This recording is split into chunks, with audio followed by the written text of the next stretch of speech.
I'll answer the question. You want answers? I think I'm entitled. You want answers? I want the truth! You can't handle the truth! And it's time to jump into DraftKings. Go to DraftKings today at DraftKings.com. Golf, NASCAR, soccer, you name it. And of course, Major League Baseball, basketball, hockey, and football. Go to DraftKings.com. Listen to the Armchair Quarterbacks for DFS advice all year round. You're listening to the Armchair Quarterback Show. We're here weekdays. Drive time? Find the Armchair Quarterback Show on Facebook today.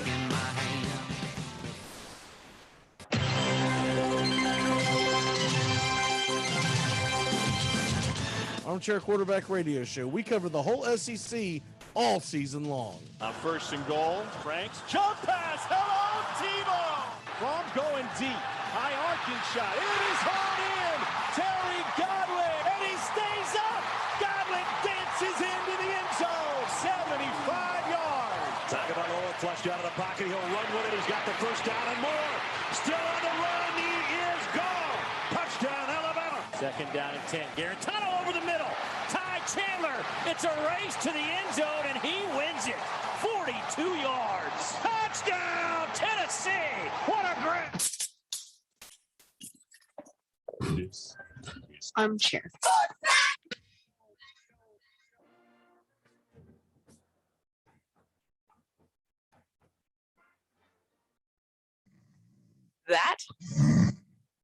That's the sound of NyQuil Severe hard at work. NyQuil Severe is the best sleep with a cold medicine.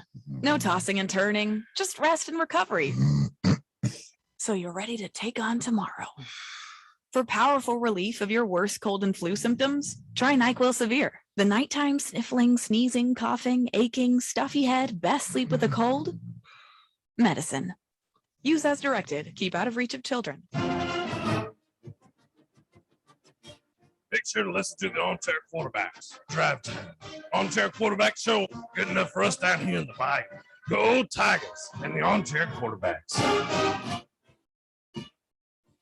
Kick off fall and kick off happiness with Shopper Hopper Grapefruit and Pomegranate Beer. Log on to kickoffhappiness.com for your chance to win a cool custom cooler with Shopper Hopper swag, including your favorite team's jersey. Look for the Shopper Hopper displays at your local retailers for great savings on Shopper Hopper Grapefruit and Pomegranate. And learn more about the sweepstakes at kickoffhappiness.com. See site for official rules. Must be 21 or older. Brewed and bottled in Germany. Imported by Radeberger Group USA, Norwalk, Connecticut. Always enjoy responsibly. So imagine how much I'm actually making to play. You know what I'm saying? No, I got to get my money. I'm not playing unless I get mine. It's not worth it. It's not. Go to a yard sale and buy something for 20 cents and pay with a $100 bill. Be a man.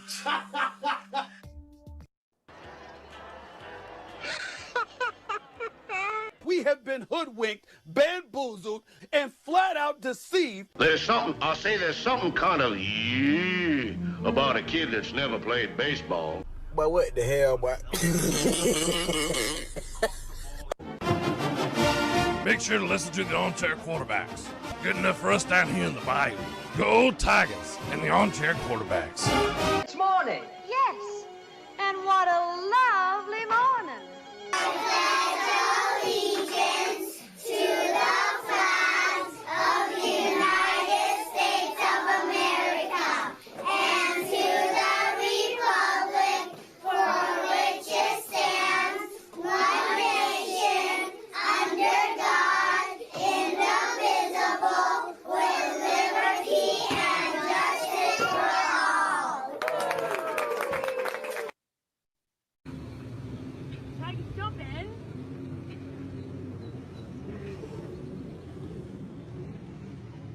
Show that.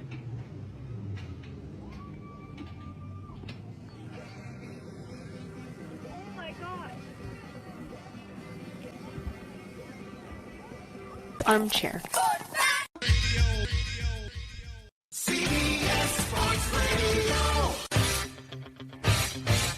You're listening to the Armchair Quarterbacks on CBS Sports Radio, #1 sports station.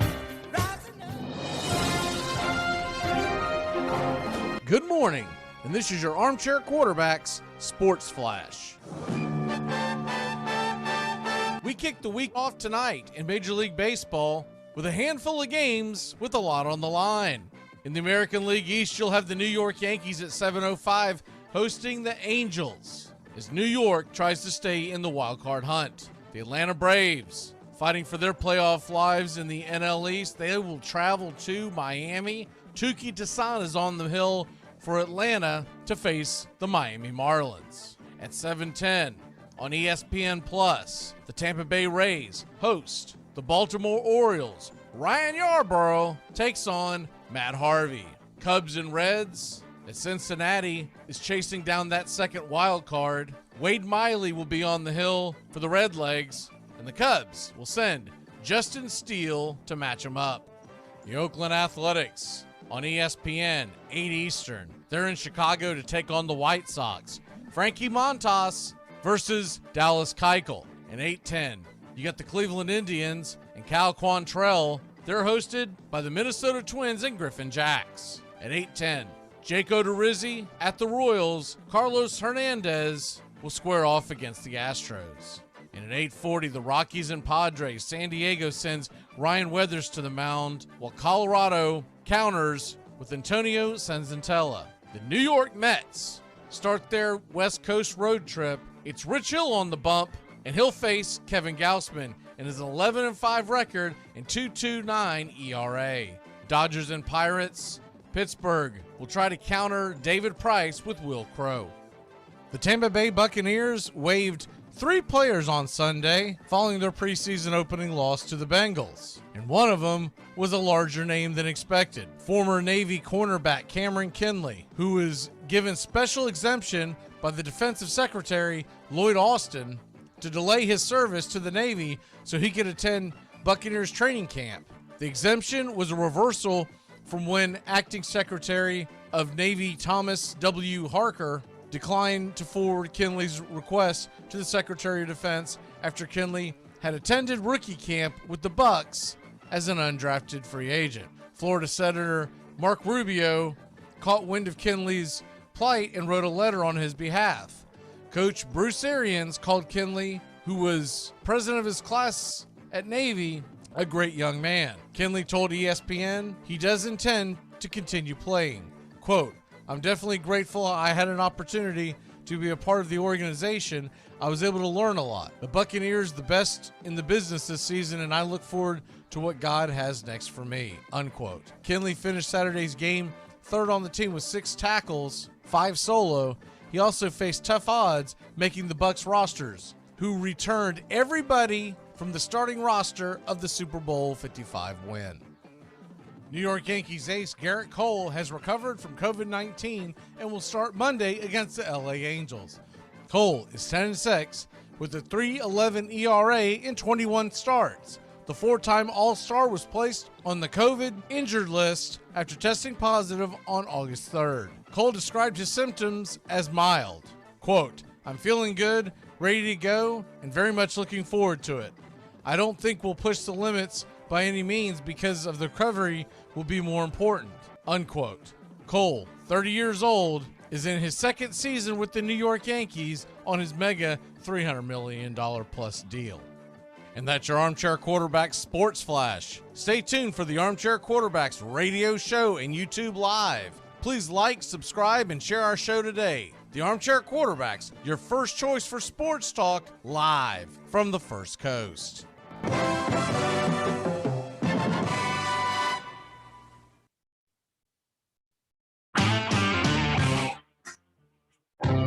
Get ready for fantasy football. Your draft is just around the corner, and the Armchair Quarterbacks have you covered. It's the Handicappers, Saturday mornings, 10 a.m. Eastern to noon Eastern. Mock drafts, cheat sheets, sleepers, and busts. It's the Armchair Quarterbacks Handicappers on YouTube Live. We'll give you everything you need to dominate your leagues.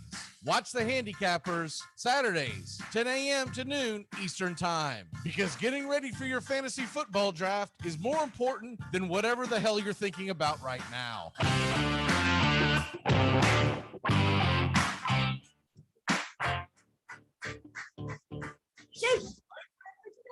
Same thing we do every night. Try to take over the world.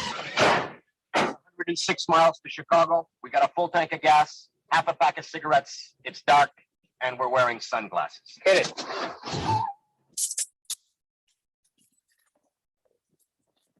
Armchair. Community Access Channel. He's the armchair quarterback. He's full of beer and he's full of snacks. The all-American man. Hey, howdy, hi, top of the morning to you. Sorry, I didn't hit the intro, Justin, because I was confused. I saw two Justin Wallers on my intro, so I didn't know what the hell was going on. I was afraid to hit it. Yeah, I don't know what's going on. I'm in laptop purgatory in the Zoom meeting somewhere, and whenever it frees me up, I'll get off this cell phone. But until then, show must go on. Okay, so anyways, if you had it, I don't know much, but I know one thing. Drop it on. Well, I mean, even I don't know much, but I know one thing: the Atlanta Braves are in first place. Can't believe it took this long. Yeah, what an amazing weekend! What a great weekend for the Braves. There was a couple of hairy moments, but all in all, they pretty much ran roughshed over the Nats, and then you had what we were hoping for was that Cincinnati took 2 of 3 from Philadelphia, which was huge. And I'll tell you what, man, Cincinnati, San Diego, you better wake up, son, because they're coming for your freaking wild card slot. And then the Mets, they just look like a disaster at this point. They get swept at home by the Dodgers. They're about to go to San Francisco tonight. And then, oh, by the way, play those same Dodgers in Los Angeles next weekend. And then once they get through that, they get to come home and play the Giants again. So they're playing arguably the two best teams in baseball at this point, and they're playing them in 12 consecutive or 13 consecutive days. So Braves have 1-game lead. They play Miami. Now the Phillies are going to get to go play Arizona. So I would say that, but they keep talking about, I kept hearing it all weekend long on the Braves broadcast about how easy the Phillies schedule is. Dude, it's not like the Braves are playing a gauntlet. They've played some of their tougher games already. They've got some good opponents left, but they're also going to play the Marlins and the Orioles this week. I mean, traditionally, my only reservation to that is, that the Marlins do traditionally play the Braves well. So that's not the cupcake division it should be. Sure. But yeah, outside of that, yeah, I mean, it's not a gauntlet either. They do have the brunt of their schedule out of the way. Yeah. Dude, the Orioles don't even look like a Major League Baseball team. That's not saying that they can't beat you on any given day, because they still have credible Major League athletes. They got 3 or 4 guys that I think are really good. The problem is they have 22 guys that not so much. So Atlanta still has a chance to do some things this week. They can at least make some distance between them and the Mets, who are going to face, like I said, San Fran the next 3 nights, and then after that, the Dodgers. But to me, that was huge. We're going to get into the AL East at the top of the 10 a.m. hour when Timus and Angelo and I do the catbird seat, so we won't do too much about the AL East right now. But did anything else jump out at you over the weekend? We had a lot of NFL preseason. We're going to do the Jaguars today. That's why Urban Meyer's over my shoulder right now. But did anything else outside of Jacksonville jump out at you? What'd you think of the Titans? Titans look pretty good. I mean, for the backups, what I did like was that offensive line looked like road graders, and it didn't matter which one of the backs were in the backfield. There were 3-4 yards every single carry, which that translates to first downs in the NFL. So I liked seeing that. There wasn't much over the air or anything to see or be excited about there. Both defenses, them and the Falcons, were both a little rusty. But the main takeaway I took were the holes that offensive line came in and was just moving the Falcons around at will. Aside from that, Fields' performance was interesting to watch that. That's going to be an interesting storyline the next month. Kind of see where those chips fall. I was a big naysayer on him.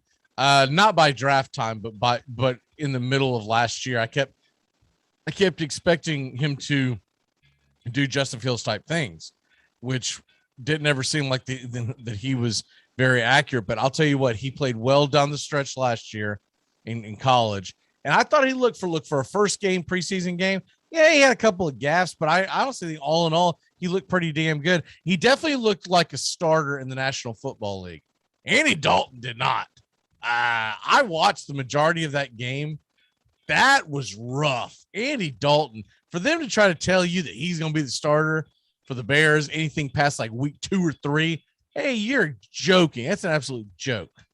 Not unless like Justin Fields gets, full blown like polio or something and can't get on the field. I don't see how the hell that's just, man.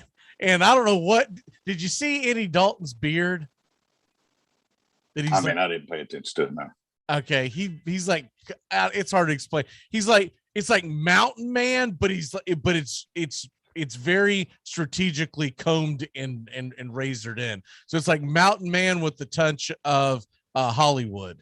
I was like, what in the hell am I looking at here, dude? Would you just focus on, being able to get the ball to go forward? You could have just said West End and I would have got you. I would have known the look you're going for. Kind of, yeah. West End with a little more grizz to it. It was hard to explain because I think it jumped more at me because it was, bright red hair. I was like, what is he doing over here, man?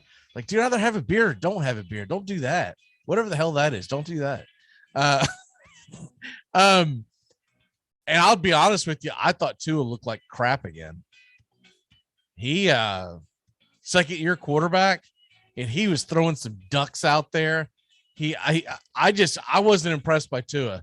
I expected him to take another step this year. I don't see it, man. I really think I'm not going to say that he can't be a functional quarterback in the National Football League, but he's not going to be a Justin Fields. You can tell one thing when you watch that game. One of these kids is doing his own thing, right? And look, I get it. The one touchdown that Fields threw, the guy was wide open. It was a great play design. But still, if you were to tell me one guy was the brand new rookie and one guy had been there all year last year, I would have thought Justin Fields was the veteran. I don't know. It's really interesting your take on Tua. I mean, we see that commonly with these system quarterbacks coming out of Alabama. They're just not quite developing, taking over NFL level.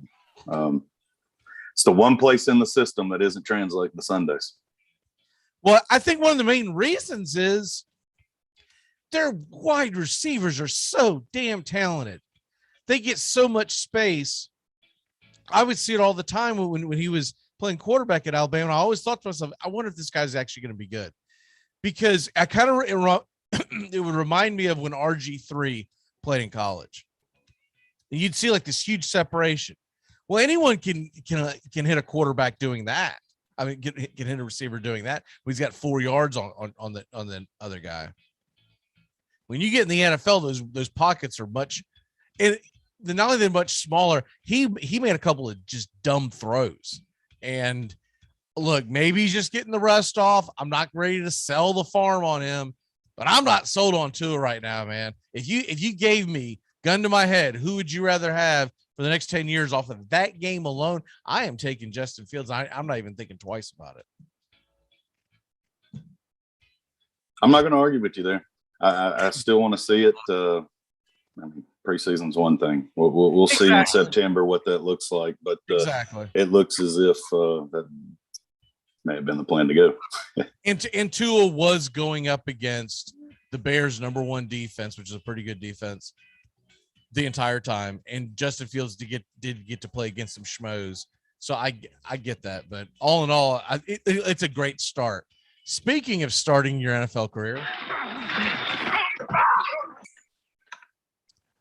things didn't go so well for Urban Meyer and Trevor Lawrence the other night. I'm sure you probably didn't get a chance to actually watch it because unless you I guess it was on national television. I'm sorry. Did you catch Urban Meyer's interview as he was going into the half? Is that where he looked up and was disappointed with his 85 yards? Or was that after the game? I can't remember which. Well, he made the comment. He saw the stat at the time that they were counting return yards. He goes, 120 total yards and a half. He goes, geez, I mean, we got to be better. And then he just started going in on it. But I was like, the first thing that when I saw that, first thing I thought was like, yeah, this isn't Ohio State playing some cupcake on opening weekend, is it? This is first of all, it's preseason. So he's going to have to understand it doesn't matter if you win or lose. But I know that he's made this big deal, and that's all they talked about in the Jacksonville broadcast. So I don't know what broadcast everyone got nationally. If they got Cleveland, probably. If they're lucky, they did, because Jacksonville's broadcast was terrible again. They finally got rid of Cersei, but they brought in this other dope. God, I can't think of his name, but he came off the NFL Network. I guess he lives in California, but the Jaguars are having him do the games. And I'm like, why the hell can't they find someone who is a Jacksonville Jaguar, an ex-Jacksonville Jaguar, who lives somewhere in the vicinity, who will follow this team, that can do a decent color commentator job? It's only a couple of preseason games, right? But anyways, they went on and on about the culture of what Urban Meyer's building, where they're competing. And I like the idea. Okay. But they made this big deal about how they're competing on everything, and they're competing on, they're even competing about, preseason, the pregame comment by Trevor Lawrence, where he said, we're focusing on winning the game, that kind of stuff. That's what he's trying to build. I get that. But at the same token, these are professional athletes that know that this is a meaningless scrimmage. So you can talk all that coach speak all you want and do all the rah-rah stuff. But do you really think that's going to resonate in a professional locker room, Justin? No, I mean, first thing you need to do is protect your quarterback, because if I remember correctly, the first snap was a drop back sack with a fumble that he recovered himself. So first thing I would work on is controlling football, getting rid of it, not holding on to it too long. But more importantly, I will put that on him. Offensive line, don't let those guys get so close to my brand new quarterback. That's thing being addressed right now. First thing Monday morning is that dude's untouchable. Nobody gets to him. We're going necessary roughness on it. Yeah, so the second question, I got to put it all on Trevor Lawrence. Look, he's a rookie. It's going to happen. You're right. But he stood there with his deer in the headlight, literally going, oh, look out, I'm in the NFL. Wham! And he got hit. And that was pretty much it. Now, I will say this. He made a couple of really good throws, outstanding throws. And Marvin Jones Jr. did a hell of a job. Because remember, DJ Chark is not playing yet, y'all. So he was definitely a leader. I liked what I saw of Marvin Jones Jr. on the sideline. They interviewed him during the game. Really good personality, by the way. But you can just tell that he's a leader. I believe they said he's 31 years old now. So and in that locker room, man, that's damn near grandpa age, right? But he talked about how much talent that he saw. And of course he's going to say all the little things, but he just talked about how he and Trevor constantly talk as they're coming off the sidelines, all that kind of stuff. So you like to hear that. I thought the defense was decent. I didn't think it was terrible, but I also didn't think it was something that was going to take the world by storm. I will say this: at the beginning of the game, there were several situations where they were given a short field and they forced field goals, and I'll take that any day of the week, even if it is a preseason game. The thing that I didn't like about the game was that it was just the lack of offense. But here's the thing: everyone just assumes Minshew's the backup quarterback. Dude, CJ Beathard he's my backup quarterback today. We all know Trevor Lawrence can be the starter. Dude, give me CJ Beathard. That dude went 13 of 16 with 102 yards and a touchdown. He's the only guy that really moved the ball. Dude, Trevor Lawrence did go 6 of 9 for 71 yards. Two of the catches by Marvin Jones was probably over half the yards. But Lutton, I mean, he was okay, but he's not going to make the team. And Minshew, people are just still. That's just nostalgia from 2019 is all that is. Because he looked like a bozo. I mean, let's just call a spade a spade. Gardner Minshew, I don't even know. Gardner Minshew, I think, would be phenomenal in the CFL. right? I think it'd be fun to watch. But NFL, I don't know, man. His arm strength. We'll see how that plans out because there will be plenty of opportunities coming with some external leagues cranking back up. The only other takeaway I took from the game was special teams. I hated to see the penalty on the first return, but my goodness, that was that put fear in me. Being a Titans fan, is okay. We better shore up special teams because you guys got some blockers and some burners. And Clay Brooks is real. Was gone. Yeah, Clay Brooks is real. They got hit with 3 penalties in that game that chopped off. I don't have it in front of me, but chopped off at least 60 yards total. Hell, that one alone was an 80-yard swing. Well, yeah. If you take the whole thing. So in my head, if you take, okay, so then well over 100 yards, well over 100. Oh yeah. I mean, it was just, and that was the biggest thing that I took away when I was at the end of the game. I was like, the damn penalties, but the rookies, man, But those are the points that Urban's wanting, and those are the situations that you put Trevor Lawrence at their 15 versus his own, or their 20 versus his own 20. That's a completely different thing, and plus you ran field goal range. So those are the silly mistakes they've got to shore up, and looks like he's getting the talent there now. Whether he can put it all together and, like you said, get that deer in the headlights look out of those rookies in the next 4 weeks will be the question to W's and L's in the first few weeks of the season. By the way, Chris Claybrooks that did that run back with a spectacular speed. Any idea where he's from? Because I didn't remember him. No clue. He is from Nashville, Tennessee, and played at Memphis. It was drafted last year in the 7th round. So, I mean, that tells you that, he wasn't a radar guy, but I was like, well, that's actually pretty damn cool, man. Old Nashville kid out there. He can do that. He's got some wheels. Let's go ahead and get into the schedule of the Jacksonville Jaguars, as obviously their schedule is going to be tougher than most people's schedule because they're not going to be very good. So, that's kind of how the way it is. It's kind of funny how Ohio State always has a really easy schedule. Yeah, because they're better than everyone else. That's I was feeling good this weekend. I watched a rerun of the college football live on ESPN where what the hell is the guy's name from Georgia that sits up there and does the game day? He was on there. Is it Pollock? Yeah, Pollock, and then Joey from Ohio State was on there with the Knicks, and anyways, it was the schedule that they were going over, and I was like, okay, I was getting jazzed up and fired up, and then I saw top 5 most difficult schedules in college football, and son of a gun, if Florida State's not number 5, I'm like, well, that ain't gonna turn out well. This isn't like the Golden Bowden era, man. We're like, we can take on the top 5. Who gives a crap? This is gonna be like, oh man, here we go again. And then I started looking at their schedule, like, oh god. Like, at first I thought it might be a bunch of BS. I was like, oh, never mind. We do have a bunch of games where in that same time frame, I saw an article where a guy released a thing talking about teams that could rock the boat because they have big games, but they're not expected to be very good. And Florida State was in that one too. I'm like, oh, great. Bunch of boat rockers, but we're not going to be, we're not going to be on the boat, sipping champagne anytime soon. Like, this sucks.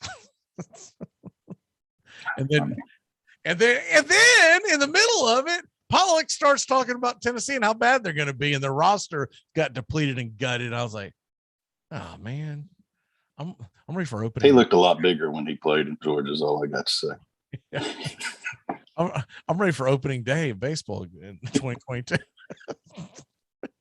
Okay, let's go ahead and get into the Jacksonville Jaguars, as they are going to start their season off in Houston, which, look, that's a winnable game. It really is. There's no way that you can look at Houston being a favorite for anything because you don't even know who the hell their quarterback's going to be. Then they host Denver. We know Denver doesn't put up a lot of points. So I think that's a game that they could fight their way and have a chance. They're going to host the Cardinals in week 3, and then they're at the Bengals on Thursday night, week 4. Where do you see them at in those first 4 weeks? 1-3.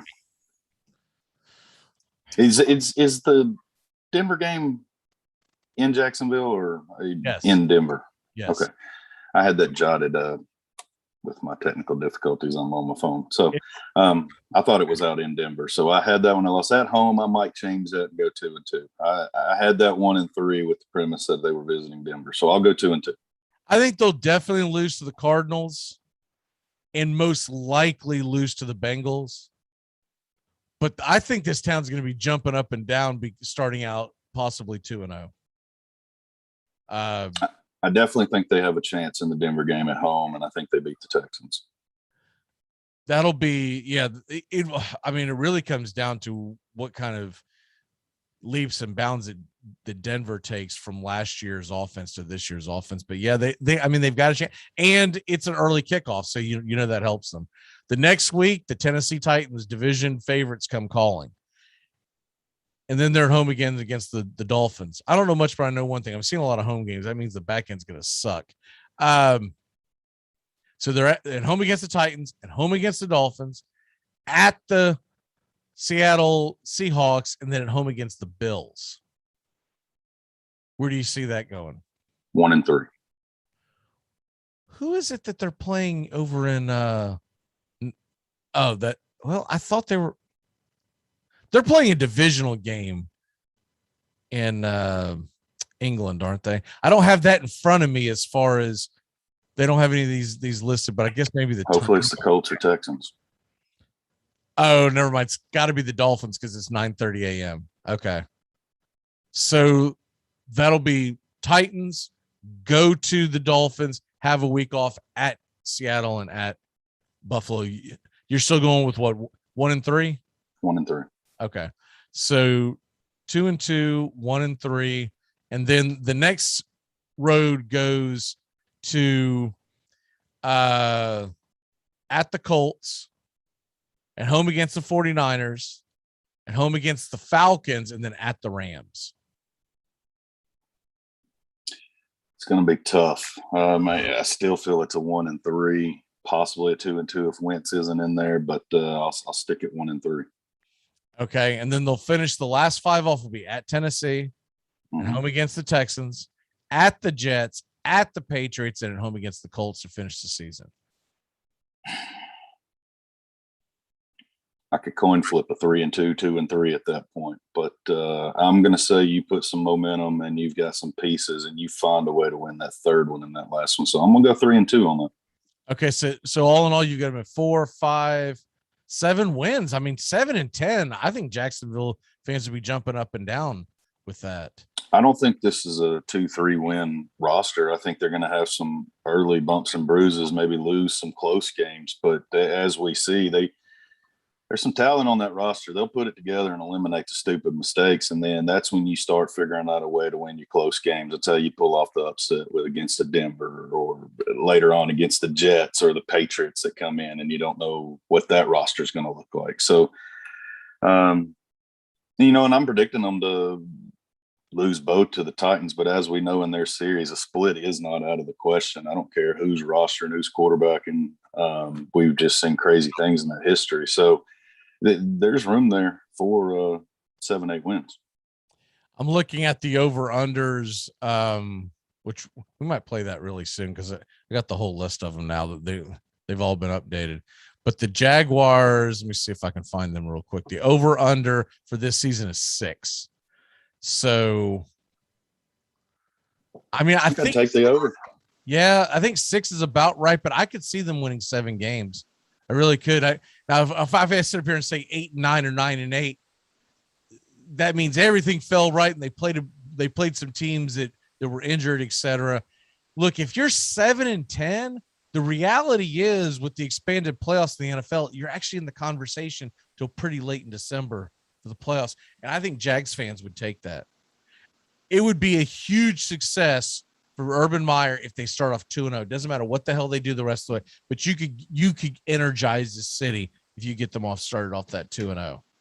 That first game is going to be brutal because we don't know you're not going to know what to expect. But if there's no Deshaun Watson, dude, I don't know what the line will be. But if he's not playing, I'm taking the Jags in the points.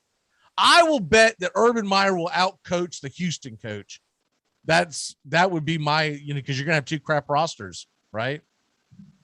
That would be my bet. And if Denver doesn't see Locke make leaps and bounds, I think that's a winnable game in Jacksonville. I'm excited for this season. And sitting here in Jacksonville, and obviously growing up a Titans fan more than anything else, and they're still my my number one. But I want to see the Jags do well. I don't want to see them do well against the Titans, but I want to see them do well. And they can be my 1B. I really wish they would realign and get the hell out. One of them get the hell out of the division and go somewhere else, so I could truly pull for Jackson. Let's just move them to the NFC South and swap Atlanta back over to the AFC South. That would be perfect. I mean, just swap those 2 right there. Let's make it simple. Jacksonville and Tampa in the same division. What a fun rivalry that would be. And Carolina. I mean, you got the 3 coast teams. Famous Jameis coming to Jacksonville every year. Love it. What's your walk-off for the day, sir? I'm apologizing right now for the tech coach that's about to get my phone call. Sorry. Your day is about to get crappy. You think it's about to get crappy? My pool tech is about to get a here and earful this week. I talked to the person who runs the pool shop here in Jacksonville. I told her, I said, look, we pay a lot of money. I've always done a good job. Long story short, I said, and I hate complaining, but I had her on the phone because I was updating my payment information. I said, but honestly, man, like this year it sucked. It's like there's like usually some algae at the bottom of the pool by the end. Anyways, long story short, she said, well, I'm going to talk to him. He was coming out that day. We got there and get in the pool yesterday. Hell, it was worse than it has been. I'm like, if the dude went on strike, did y'all know about it? It's like, gonna have to address that. Oh yeah, it's gonna get slap ass ugly. All right, brother. Go fix a laptop so I can talk to you normally tomorrow. All right, brother. We will see you mañana, and tomorrow. Tomorrow's the Panthers, isn't it? That's right. Oh yeah, here we go. All right, no more of this. Let's talk about Hawaii football breakdown. We're talking about winners from here on out. Exactly. We're in the thick of it now. We'll see you later. We'll be back in a flash of the armchair quarterbacks. Doug is on the way. We're going to try to do some mock draft, and we're also going to talk about the weekend that was in the NFL because there's a lot of question marks. If you're into fantasy football or the NFL, this is the place. We'll be back in a flash here on the Armchair Quarterbacks. We got a tie. We need to fix it. We need a tiebreaker. I agree. Ties are not acceptable in fantasy football. Fantasy football is about proving that you are better than your friends, not equally as good as your friends, okay? It's not communism. We're not coveting Billy Joel cassette tapes and wearing ill-fitting blue jeans. Are you crying? Are you crying? There's no crying. There's no crying in baseball. Hey, so we Kennedy, so we Don't try to strike everybody out. Strikeouts are boring. Besides that, they're fashion. Throw some ground ball. More democratic. It's the Armchair Quarterbacks weekdays right here on CBS Sports Radio. The Armchair Quarterbacks, your first choice for sports here on the First Coast. Just a bit outside. Shut up, idiot. Moron! You bob for apples in the toilet, and you like it. You play ball like a girl. Come on. We'll take you on right here, right now. Come on. Yeah. Hi, friend. It's your home speaking, and I need some favors. Could you turn on some of the lights in the basement? I'm scared of the dark. Also, this one is easy. Could you bundle your home and car insurance with Geico so we could save money? Last thing, just a suggestion. Could you steam clean the carpets? I need a spa day. Geico. For bundling made easy, go to geico.com today. That's the sound of NyQuil Severe hard at work. NyQuil Severe is the best sleep with a cold medicine. No tossing and turning, just rest and recovery. So you're ready to take on tomorrow. For powerful relief of your worst cold and flu symptoms, try NyQuil Severe. The nighttime sniffling, sneezing, coughing, aching, stuffy head, best sleep with a cold medicine. Use as directed. Keep out of reach of children. What does it take to break you? What does it take to break your focus? because you get frustrated about what happened last play? What does it take to make you give in because it's hot outside, or you're tired, or you don't feel like running to the ball or giving effort or finishing the play like you should because of how you feel, whether you're a little bit hurt? What does it take to break you? It's going to be difficult because you're getting yourself ready to play an entire season at a high level. So everybody here has got to have a lot of mental toughness to be able to sustain what we do at a high level. Hi, this is Britney Spears. What up, this Jay-Z. This is Jennifer Lopez. Armchair. What's this I found under your bed? The only Engels you're going to read is Laura Ingalls Wilder. If you think your child might be a red,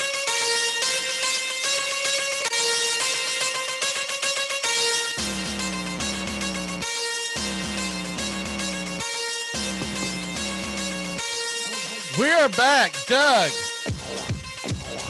are you understanding my text?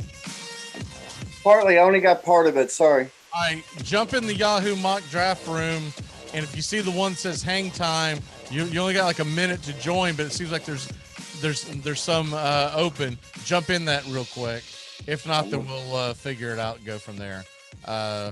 Welcome to the show. Welcome back, y'all, as we are trying to get a fantasy football mock draft rolling. We will get one rolling regardless. We're just trying to get Doug into the same room that I am in, and so that's what's going on with that. So anywho, I'm gonna wait till the thing actually jumps in there, as it should be like in the 1 minute range. What is this thing called? Hang time again? And anyways, trying to find it. Oh, I got it. Okay. Are you in? I'm just about to be.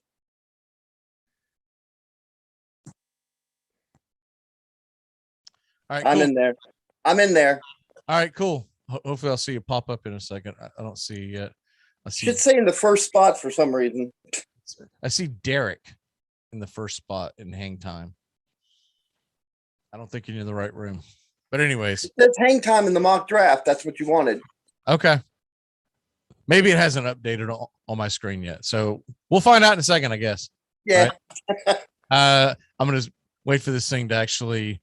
Okay. So it has actually gone in, and I'm going to see how the hell I can, because I had to do this on a different computer.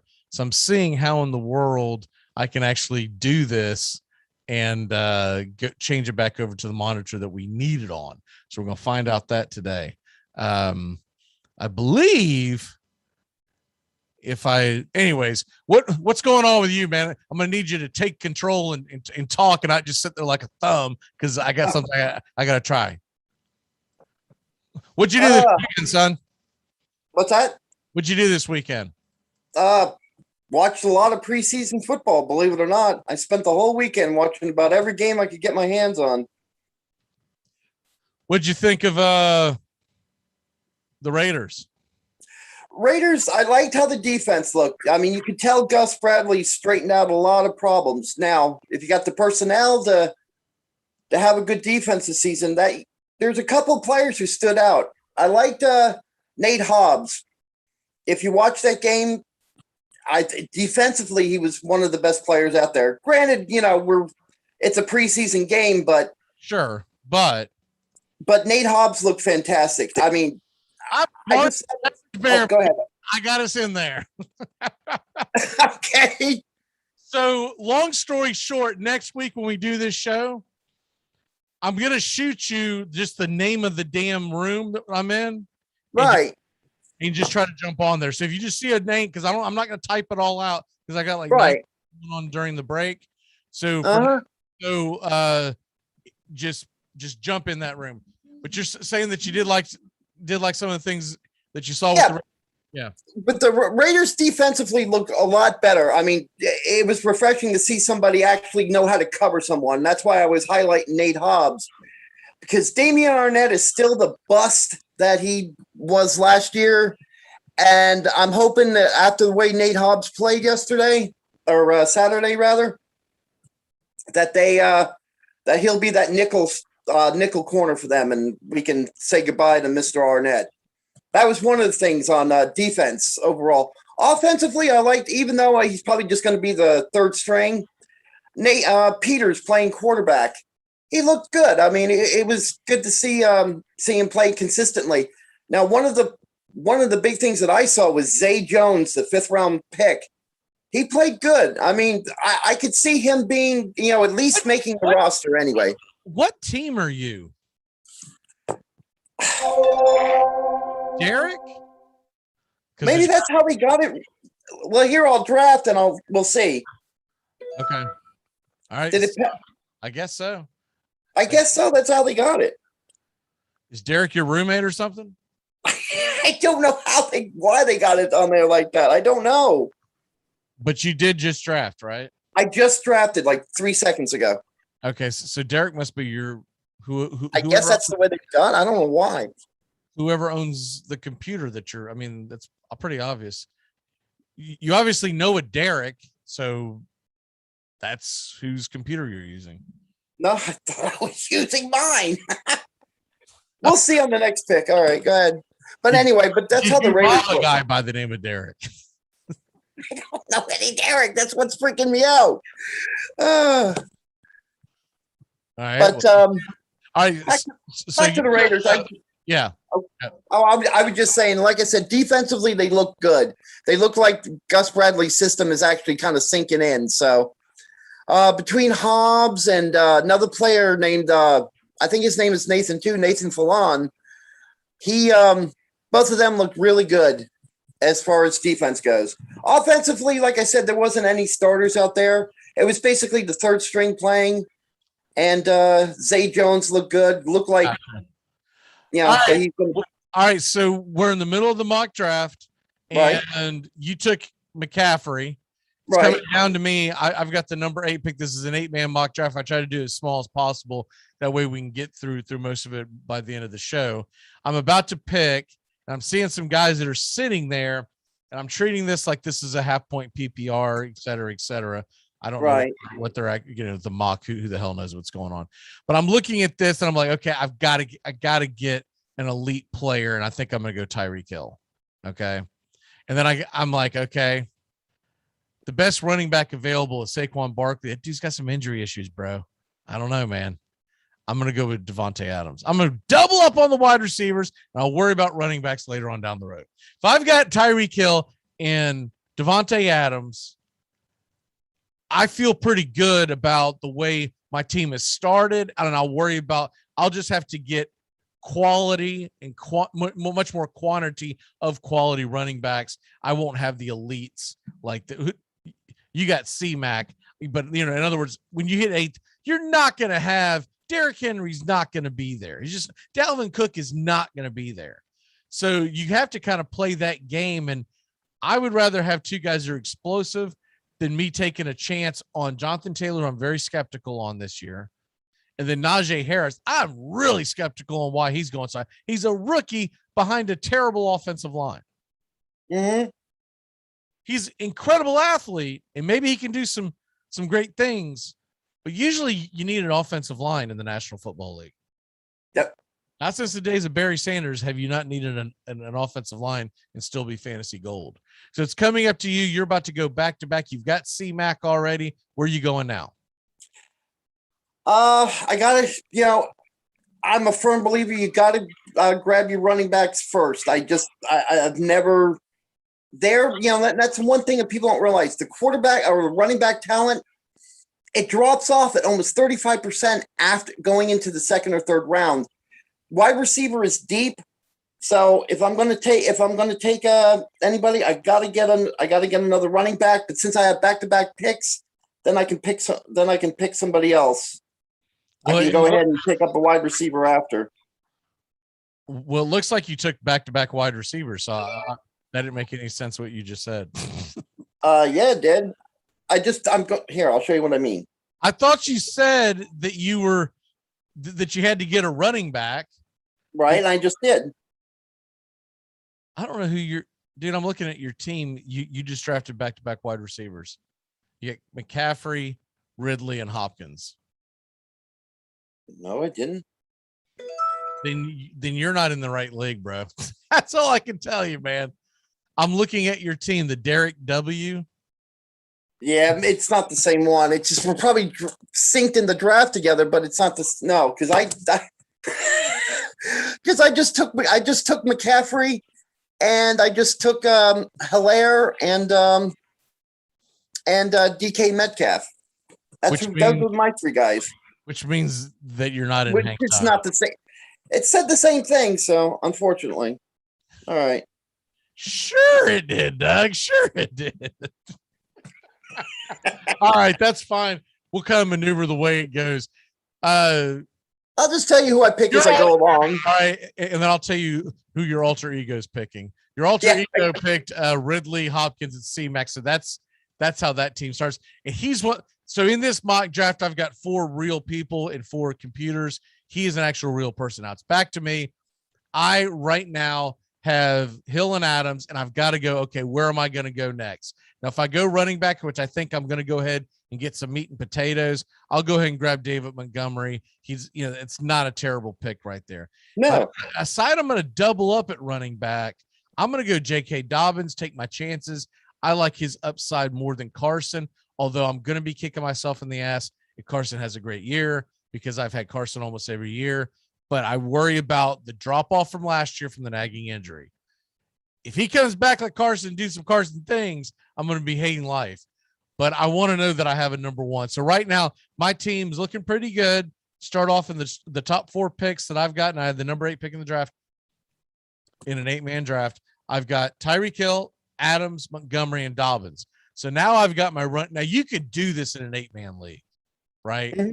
You could punt the running back in an 8-man league.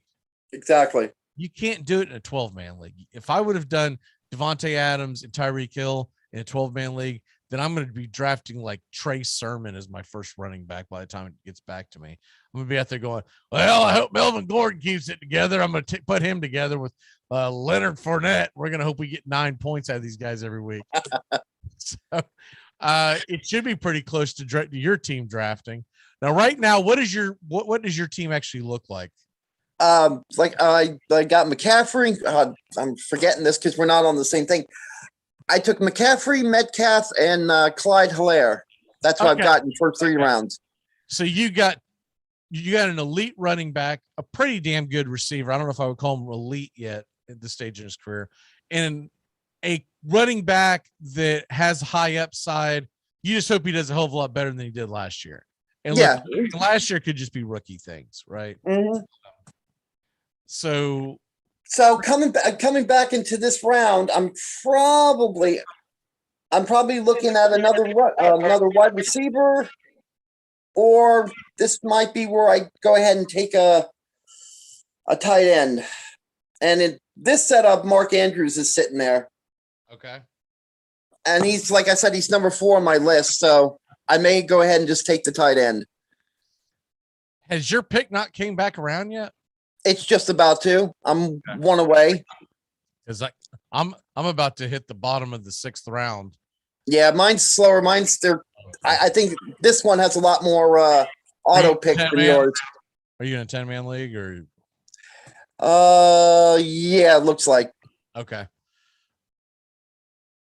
Unfortunately, I can't share Doug's screen as well. If I could, I would love to. So, I love everybody to see my screen. Yeah. All right. I'm taking the tight end, Mark Andrews, but I have back-to-back picks, so I'm going to go ahead. And I'm going to go ahead and take my quarterback, which I don't usually do. All right, well, hurry up and spit it out because I'm picking. Hurry up. Oh, go ahead. And Lamar Jackson.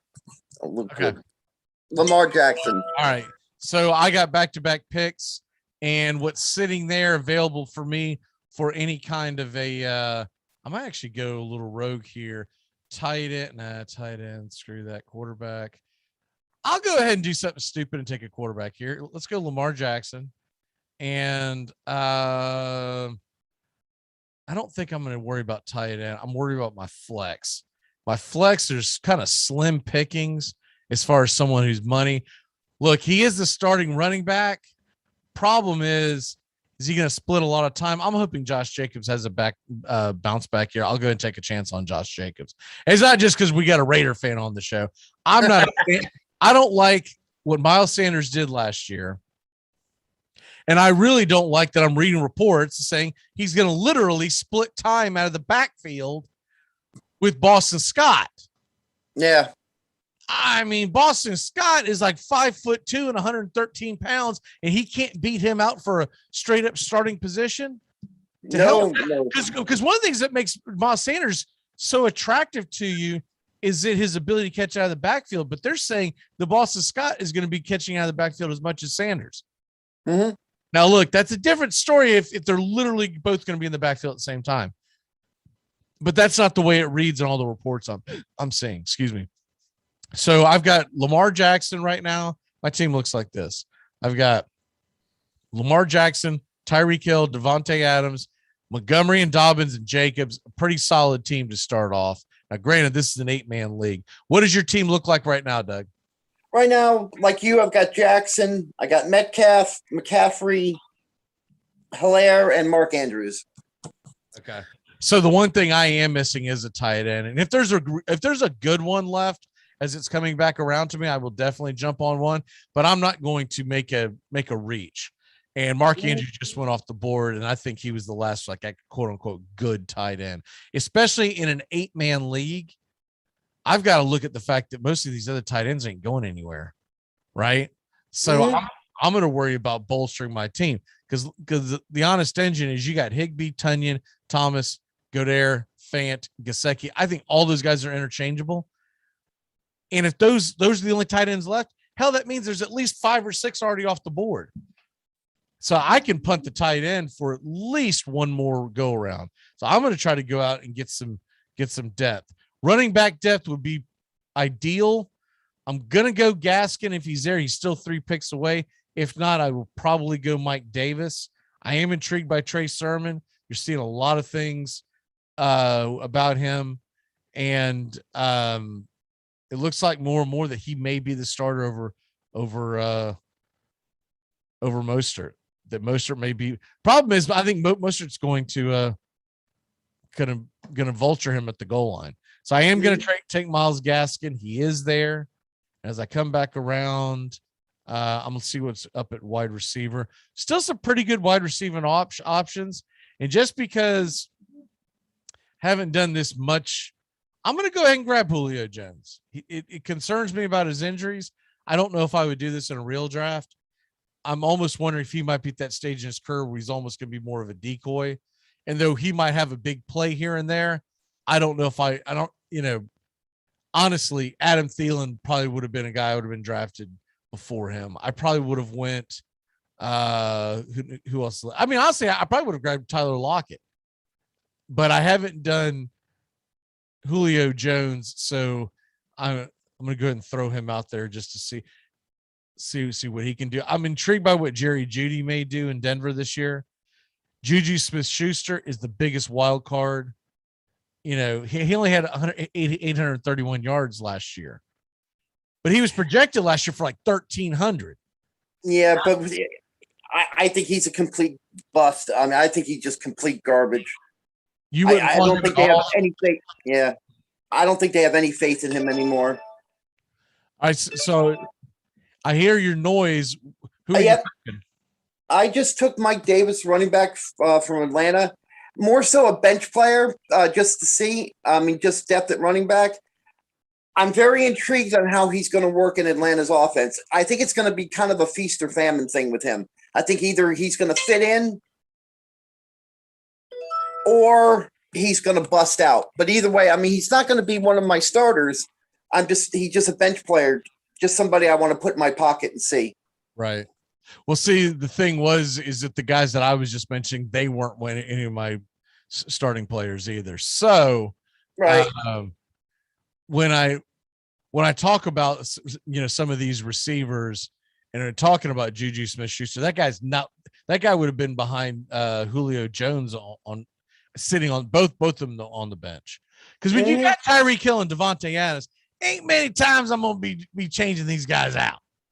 Now, I'm a little surprised that Deontay Johnson and Adam Thielen are still sitting there along with Tyler Lockett. When this comes back down to me, I'm definitely grabbing one of these guys, and then I'm going to see my running backs right now. If you look at my team, I've got my starting running backs. I also have Jacobs as the flex and Gaskin. I can move in and out. That's a pretty damn good start for that. So yeah. I feel like what I would do now is I would get a little greedy, and also I've already got my quarterback. I don't normally have a quarterback at this point, so I'm probably going to get a little greedy and look for depth. And looking at this, I haven't taken Tyler Lockett, and this guy is bound to break out. More attention is going to be brought on DK Metcalf, so I'm going to go ahead and take a flyer with him. I'm going to see what the hell is going on with the tight ends, what's still there. Tell you what, screw that. Go to running backs. You know what? Let's go Javonte. No, you know what? Let's go Trey Sermon. Trey Sermon of San Francisco. I don't even think I've drafted him in a mock draft yet. So let's go ahead and take him. That gives me Gaskin, Sermon on my bench for running backs, backing up Jacobs, Montgomery, and Dobbins. Mm-hmm. And then my wide receiving core, I've got obviously the two elites, and then I have Julio Jones and Tyler Lockett sitting on the bench. So I'll have a lot of options come flex time. When it comes back to me the next time, I will be looking to pick up a tight end, whatever's left, because they're going to be interchangeable at this point. Right. How far away are you from drafting in your league? I'm about, I think 5-6 picks away from mine. Okay. This will probably be this will probably be the last round that we run through. That's fine. Because I was just going to say while we were talking, another part of the preseason that I saw that really surprised me, and it was such hype, and then I didn't think he did that great. I thought he was okay. I thought he was, played normally for a rookie quarterback. But everybody was hyping up Trey Lance, and I didn't see exactly superstar quality. I think they're getting overexcited by that long touchdown, but it was a blown coverage. So it's like, what the hell? Because most of the time he was running for his life, and he had 4 sacks and a pick, I think, if I remember correctly. Yeah. But what everyone sees is the Sports Center highlight of him completing the long touchdown.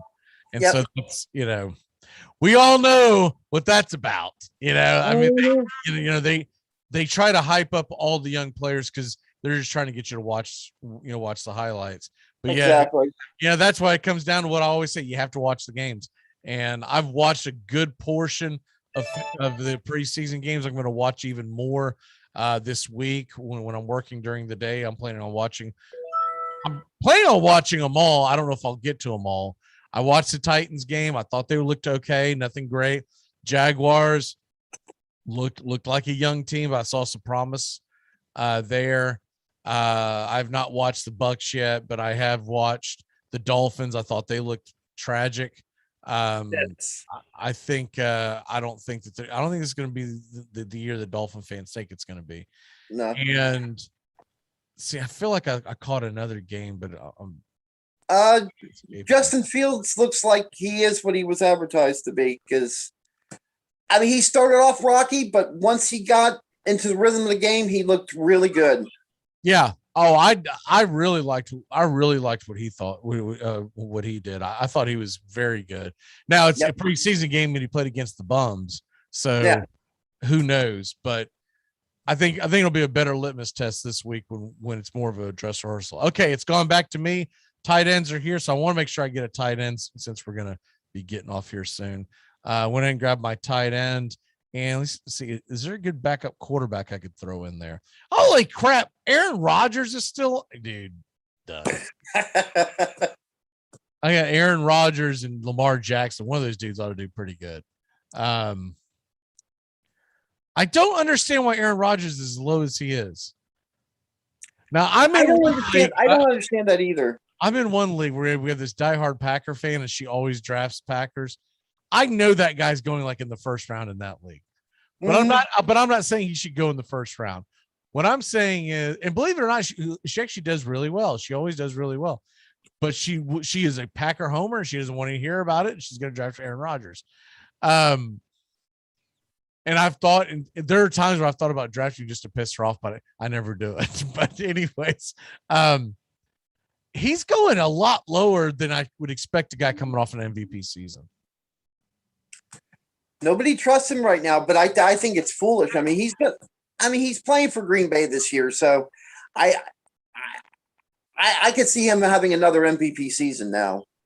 All right, I'm going to go ahead and hit my team up here and be done with it because okay. We got to jump off here. I got other shows that are coming up here on the okay. hoo-ha. I've got at 9:45 today, Braves country, y'all, and then also at 10 a.m. Eastern, the Catbird seat where we talk Yankees, Rays, and by the way, man, let me go ahead and kill this screen. Your Reds. Yes. They got a real shot at that wild card. They're not going to win the division. Division is no way in hell. But I see now what the Reds office saw when they made their trades. The San Diego Padre schedule, I talked about this last week, brutal down the stretch. Yeah. I don't think they're going to make the playoffs. And we all thought it was a foregone conclusion. I think it's a very good chance that the Reds are playing the Dodgers in the playing game. If not, I could see one of I don't think the Cardinals have the staying power, but I could see one of the NL East teams getting hot, either Philly or Atlanta, and making some kind of a push for it. But right now, I have to call it. I know they got 2.5 game lead, and I know that's supposed to be impressive. I don't think they're not going to make it. They're not going to make it. They've got a tough road. Hell, Philly comes to San Diego later this week. So time to get the hell on out of y'all here on the Armchair Quarterbacks. As like I said, we got 2 shows more to do, and I got a job to do. So I got to go to that damn thing. Here we go. What the hell? Everything has moved on me. All right, here we go. I've got a new computer coming for me, and I cannot wait because this thing is just crapping the bed left and right. It did an update this morning, and it wouldn't let me in at first. I'm like, oh, man, here we go. Exactly. On this date, in 1961, as we turn back time, Roger Maris hits 2 home runs off a White Sox hurler, Billy Pierce, giving the slugger 48 in his quest to break Babe Ruth's single-season mark. The outfielder gone deep in 6 consecutive games. Of course, he would fall short, but his counterpart, Mickey Mantle, would fall short because of injury. But Roger Maris, this is the year that he would go on to get 61. Roger Maris, this date in 1961, he was 13 away from breaking history. Little did he know. Birthdays. It's your birthday today. All right. Dead guy. I know you've heard of this guy because I think everybody's heard of this guy, I would hope. Born in 1862, died in 1965. Famous Amos Alonzo Stagg, American football pioneer. Yep. Born in West Orange, New Jersey. How old would he be if he was alive today? He never would have made it. All right. And guys that are still kicking at last check. Let's go with remember Quentin McCracken? Outfielder for the Rockies. He's 51 years older today. I don't know why, but I was a big fan of his. I think I just liked his last name. Last name? Yeah. I used to always call him Feeling My Kraken.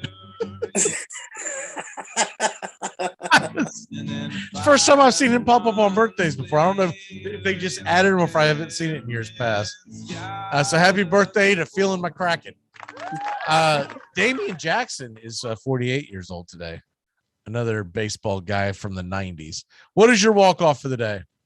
I was watching all these quarterbacks play this weekend, and with the extra game coming up this year, could any of the top quarterbacks actually break the 6,000-yard passing mark this year? that was my ponderance for the day. If it's anyone, it's going to have to be a gun show. It's going to have to either be, I think there's only two guys that I could, well, maybe three, maybe Kyler Murray, but I don't expect it. I think it's got to either be Mahomes or Rodgers, but I don't think it happens this year. But the first guy who breaks it could be Deshaun Watson. I just don't think he'll do it this year because Sean disagrees with me, but I think he is going to get suspended. And I think so too. Now, if he plays 17 games on a team that's going to be behind, he could do it. But I'd be shocked if he played well. My walk off for the day. It's National Roller Coaster Day. When's the last time you were on a roller coaster? Good 20 years or so. Yeah, I don't remember the last time I was on a roller coaster. I'm going to assume the 1990s. I might, man. You might need a new charity. That thing sounding like it's about to lose a Doug over there, man. That damn chair sound like it's about to go kablam. Yeah. You see the screen. Yeah, I don't remember the last time I was on a roller coaster. I used to love them as kids. I don't know if I would get on one now. When I was when I was young, I say kid, but I was in my late teens, early 20s. I used to love getting on roller coasters. Now I don't know if I would stand in a line. It's not the roller coaster. I'd be like, dude, I'm not getting in line, man. That is a long line to stand in. Is it in line or online? Do you stand online or you stand in line? In line, I thought. That's what I always say, but I always notice if you catch someone from the Northeast, they always say you're standing on the line. And I always found that weird. I was like, no, you're standing inside the line. There's a line and you're in it. Like, no, because I've had these arguments with some of my buddies that are from up there. Like, no, it's a line and you're standing on it because you're still like it's an imaginary, like you're standing on the line. Yeah. Like, no, you're standing in the line. No, it all in line is an actual thing, so you would be in it, not on it. Is it play catch or is it have a catch? Play catch. I think so too. But you catch someone from the Northeast, they're going to tell you have a catch. Well, you don't have a catch because then because that means you're only going to have one catch. Yeah. What the hell kind of? I'm not going outside to catch the ball once. I'm going to go play catch, and then their comeback is you don't play it, you have a catch. And I get the argument, but I'm like, no, you're wrong, and everything you say is wrong north of the Mason-Dixon line, and that's my story. I'm sticking to it. We'll see you next Monday. Get all your keepers done, Doug. I will. By the way, we had someone dip out again in one of our leagues. I'll tell you about that next week. We don't have time, but okay. I've already got it. I've already got it covered. It took me like 3 minutes last night. So I was like, okay, hell yeah. And then they inherited their league. Like, dude, this team sucks. I know how that feels. Mr. Wallace's team. We'll just put it that way. Okay. Oh, okay. Got you. He didn't want to continue one of our dynasty leagues, and this team sucks. I was like, I shot you a screenshot, but yeah, he's not very good at fantasy sports. That's his problem. All right, brother. We'll see you next week. All right.